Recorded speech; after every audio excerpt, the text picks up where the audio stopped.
Samantala mga kapuso, panibagong insidente na po na naman ng karahasan sa eskwelahan ang nangyari kahapon. Marami ang nangangamba, mga magulang, mga guro, mga estudyante.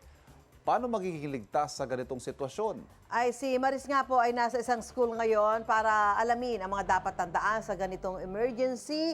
So Maris, ito ba'y talaga sa tingin mo magagamit ng mga estudyante? Huwag naman sana mangyari yung ganyang sitwasyon, ano? Yes, Ate Sue, Ivan, alam nyo, kapag halimbawa malagay sa ganyang sitwasyon, alam mo, you can never be prepared, pero sa tingin ko, importante pa rin na malaman natin yung mga tamang hakbang para at least kahit papano, kapag nasa isip natin yan, maging alerto tayo, kahit papano, Presence alam of natin ano yung mga gagawin. Kailangan maging second gaya nature, nga na yung binanggit reaction, ko, no? at binanggit nyo nasa isa akong eskwelahan, nandito po tayo ngayon, nasa St. Bernard. Yes, yes. Yes, Ivan, you were saying something? No, go ahead, Mars, go ahead. Alright, nandito nga po ako ngayon sa St. Bernadette College sa Valenzuela City para magbigay nga po ng kaalaman ano po ba yung mga dapat nating gawin pag halimbawa maipit tayo sa isang sitwasyon ng karahasan o emergency situation, paano natin mapapanatiling ligtas ang ating mga sarili. At para po talakayin yan, makakasama pa rin po natin si Sir Martin Aguda Jr. Siya po ay isang Certified Emergency Manager. Magandang umaga po sa inyo ulit. Good morning, Ms. Maris. Sir Martin. Isa-isayin na po natin yung mga senaryo. Isa-isayin na po natin yung mga senaryo.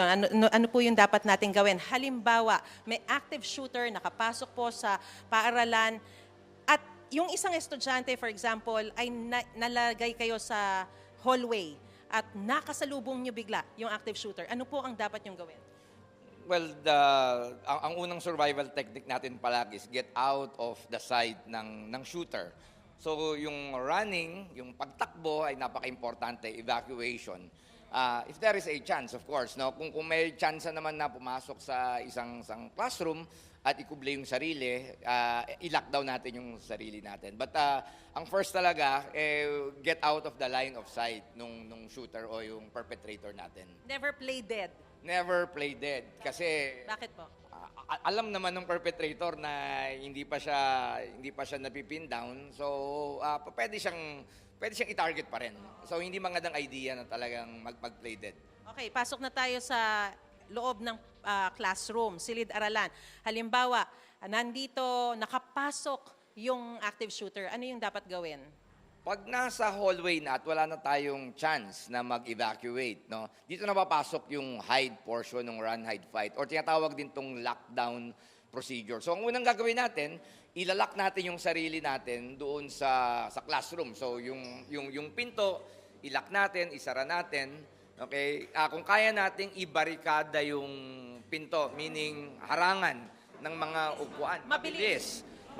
So, kung nandiyan ang guro, dapat may nag-guide na yan ang gagawin natin, di ba? Tapos, isara ang ilaw. Okay? At magtago, no? So, etong procedure na to, ang tawag dito time barrier concept, kung saan yung perpetrator, hindi na siya magpupumilit pumasok pagka na-detect niya or na-sense niya na wala namang palang tao doon sa loob ng classroom. Maaring patayin ng cellphone, pero kung may chance na tumawag ng tulong. Yung isa dyan, may tinatawagan siya. Okay lang ba yun? Kaya niyang i-report na nandun yung perpetrator sa kanila.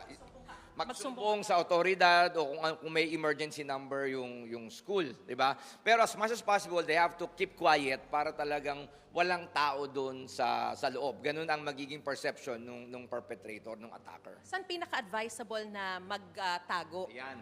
Napaka-importante na maintindihan yung concept ng cover and concealment. Kasi pagka yan ay yung pinto ay kahoy, iba pwedeng tumagos ang bala doon. So ang tawag doon, naka-conceal ka lang. Pero pag sinabing cover, ito ay semento, konkreto, na hindi po pwedeng tumagos ang bala. So dapat importante rin na mahalaga rin, nandito ka sa semento, magtago. Yes. Oo. Mas safe yan. Yes, kaysa yung pagtataguan nila na maaring tumagos ang bala. Sa ilalim ng mga mesa.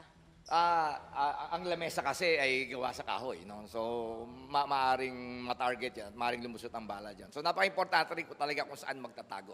Okay. Meron bang gamit sa loob ng classroom na pwede mong gamitin na pananggalang? Yan. So yun yung last portion natin, defend. Do kung talagang pumasok at nagpumilit pumasok ang attacker or active shooter, age appropriate to. Sa bata, hindi natin nire-recommend. Pero kung medyo may edad na ng kaunti, pwede mag-usap-usap. No? Pwede natin by all means i-swarm yung attacker or kuyog. Okay? Yung term na kuyog. Pag tulong-tulungan, maaaring gumamit ng yung mga upuan, maaaring anything that will hit or ma-incapacitate natin yung attacker natin.